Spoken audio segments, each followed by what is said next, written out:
তো এভাবে একটা নিরহ ছেলে জীবন নষ্ট করে? হ্যাঁ দিলাম, কিন্তু বিশ্বাস কর এইটা আমি চাইনি। আমি চেয়েছিলাম আরো কাছে পেতে, কিন্তু হয়ে গেল তার বিপরীত। এই কলেজে তোর কোনো জায়গা নেই। আজকে তোকে এই কলেজ থেকে রাস্ট্রিকেট করা হলো। স্যার আমার অপরাধ। চুপ! একটা মেয়েকে তুমি প্রেমের অফার দিয়ে সে যখন রাজি হয়নি, তাকে তুমি জোর করে ছি ছি ছি ছি ছি ছি ছি। এই রুমি, ওই ছেলেটা কে রে? কেন? আমাদের গ্রামের শৈল চাচা ছেলে শাহিন। কি হয়েছে? ছেলেটা দারুণ দেখতে বল। কলেজের অনেক মেয়ে তো ওর জন্য পাগল। তুই আবার প্রেমে পড়ে গেলি নাকি? আমি ওকে প্রথম দেখাতেই ভালোবেসে ফেলেছি। আমি যদি বিয়ে করি তাহলে ওকেই করবো। ওরা কিন্তু গরিব মানুষ, আর তোরা বিশাল বড় লোক। তোর আব্বা এই সম্পর্ক মেনে নেবে তো? তাহলে তোকে ভাবতে হবে না, আমার আব্বু আমাকে ভীষণ ভালোবাসে। আমি যেটা বলবো আমার আব্বু সেটাই শুনবে। ওসব ছাড় তো, লেট হয়ে যাচ্ছে, ক্লাসে চ। শাহিন শোনো, হ্যাঁ বলো। আমি তোমাকে একটা কথা বলবো বলে অনেকক্ষণ থেকে ওয়েট করছি। কি কথা বলো? কলেজে প্রথম দেখায় আমি তোমাকে ভালোবেসে ফেলেছি। এসব তুমি কি বলছো? হ্যাঁ আমি ঠিকই বলছি, সত্যি আমি তোমাকে অনেক ভালোবেসে ফেলেছি। না না, এটা হয় না। আমি তোমাকে কোনোদিনই ভালোবাসতে পারবো না, কারণ আমি পড়াশোনা করে আমার আব্বা মায়ের স্বপ্ন পূরণ করতে চাই। কিন্তু শাহিন, আমি তোমাকে ভীষণ ভালোবেসে ফেলেছি। আমি তোমাকে ছেড়ে বাঁচবো না। আমি তো বললাম তোমাকে ভালোবাসতে পারবো না। কিন্তু একটা কথা শুনে রেখো, আমি যদি জীবনে কাউকে বিয়ে করি তাহলে তোমাকেই করব। তোমার যা ইচ্ছা তাই করো। কই গো, এক গ্লাস পানি দাও। কিরে, এখনো কলেজে আসছিস? 10:30 বাজতে চললো, কখন যাবি? আব্বা, কলেজে তেমন ক্লাস নেই, বাৎসরিক অনুষ্ঠান হবে তো, তাই একটু দেরিতে যাচ্ছি। দেখ বাপ, তোকে ভালো করে পড়াশোনা করতে হবে, মানুষের মতো মানুষ হতে হবে। তোকে ঘিরে আমাদের অনেক স্বপ্ন। তোমাকে এইভাবে বলতে হবে না। তুমি দেখো, আমাদের ছেলে আমাদের মুখ উজ্জ্বলই করবে। আব্বা, মা, তোমরা দোয়া করো, আমি যেন তোমাদের মুখ উজ্জ্বল করতে পারি। ঠিক আছে, যা, একটু দেখে শুনে যাস। কি রে, শাহিনের সাথে কোনো রিপ্লাই পেলি? না রে, এটা নিয়ে আমি ভীষণ টেনশনে আছি। তুই বল, এমন একটা ছেলে আমাকে অ্যাভয়েড করবে? তাই তো রে, তুই ওকে ভীষণ ভালোবাসিস বল। ভালোবাসি কি রে, ওর জন্য আমি সব কিছু করতে পারি।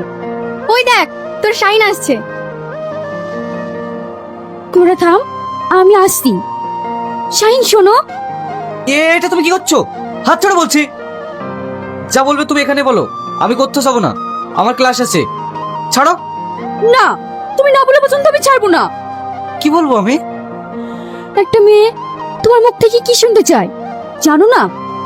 না, আমি কিছু জানি না, ছাড়ো আমাকে। কি রে, তোর বিয়েতে না তোকে ঝটকা মেরে চলে গেল, তোকে তো পাত্তাই দিল না।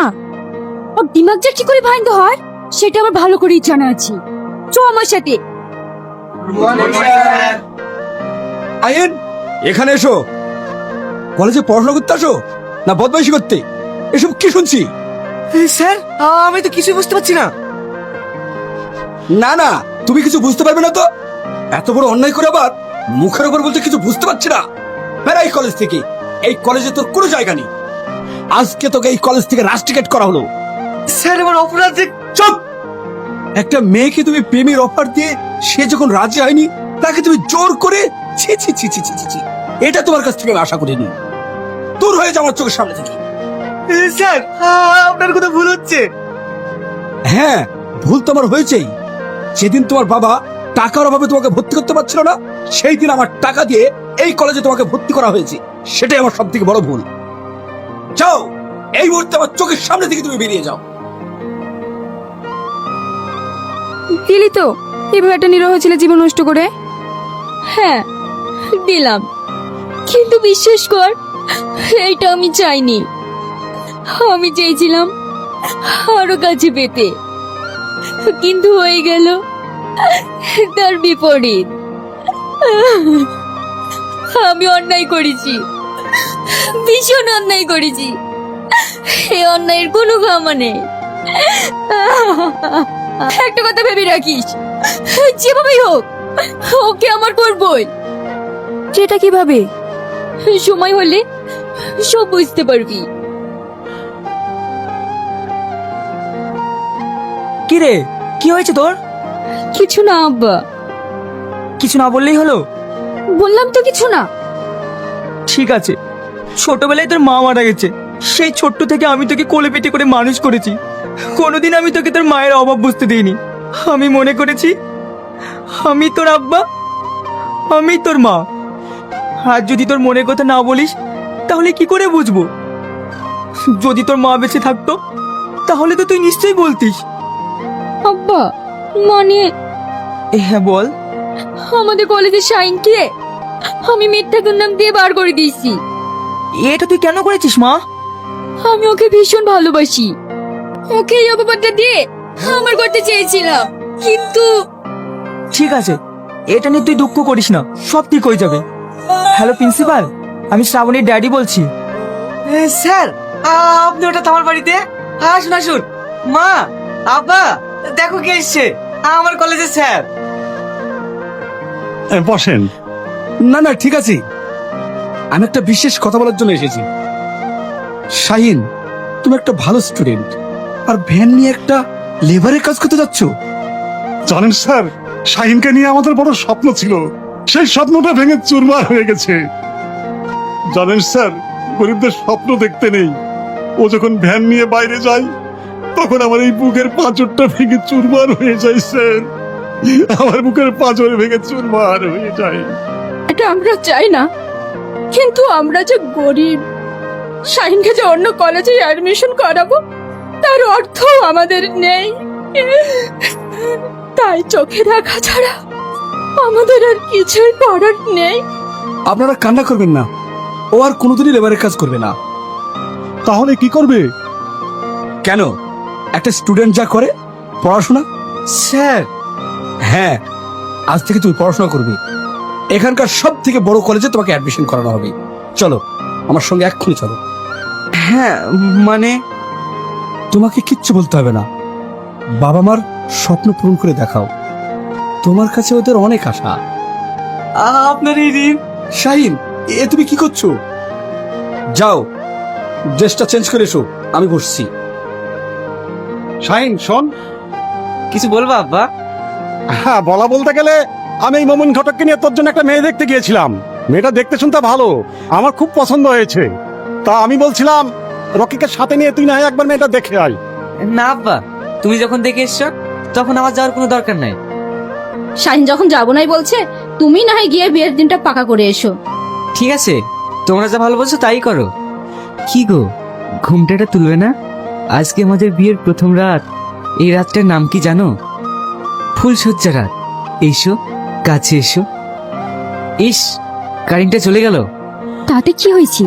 আমাদের দুজনের ভালোবাসা দিয়ে এই ঘরটাকে আলোকিত করব। কি ব্যাপার, তোমার গলাটা কেমন চেনা চেনা লাগছে? সে তো লাগবেই, তুমি যে শুধু আমার। আমি? এটা কিভাবে হলো? হ্যাঁ আমি। তাহলে শোনো, আমি কিন্তু শাইনকে ছাড়া বাঁচবো না। তুমি যেভাবে হোক শাইনের সাথে তোমার বিয়ের ব্যবস্থাটা করো। তোকে তো সহ্য করতেই পারে না, তাহলে কিভাবে সম্ভব? আমার মাথায় কিচ্ছু আসছে না, তাই প্রিন্সিপালকে ফোন করে আসতে বলেছি। দেখ তো মা, কে আসলো। স্যার আপনি? আসুন আসুন, আব্বা ঘরেই আছে। স্যার বসেন, আমি চা করি না আসি। স্যার, আমি খুব টেনশনে আছি, যার জন্য আপনাকে ফোন করা। কিসের টেনশন বলুন? শ্রাবণী শাইনকে খুব ভালোবাসে। ও নাকি শাইনকে ছেড়ে কাউকে বিয়ে করবে না, আর শাইন তোকে সহ্য করতেই পারে না। তাহলে কিভাবে সম্ভব? আপনি এত চিন্তা করছেন কেন? ওই শাহিন এত বড় অফিসার কোনোদিনই হতে পারতো না। আপনি যদি ওকে টাকা দিয়ে কলেজে ভর্তি না করাতেন। আর তাছাড়া ওর পড়াশোনার খরচা তো সব আপনি দিয়েছেন। ও নিয়ে আপনাকে চিন্তা করতে হবে না। শ্রাবণীকে ওর মামার বাড়িতে পাঠিয়ে দিন, ওখানে আমার একটা চেনাশোনা ঘটক আছে। ওকে আমি বলছি ওই সব ব্যবস্থা করে রাখবি। প্রিন্সিপাল, আপনি আমার চিন্তাটা একটু হালকা করলেন। মামারা মেয়ে তো, তাই ওর কোনো কথাতেই অমান্য করতে পারি না। তাই ও কাঁদলে আমি থাকতে পারি না স্যার। তাহলে ওদিকটা আমি দেখছি। আপনি বুড়িকে ওর মামার বাড়িতে পাঠিয়ে দিন। তাহলে বুড়ি ভালো থাকো, আমি এখন আসছি।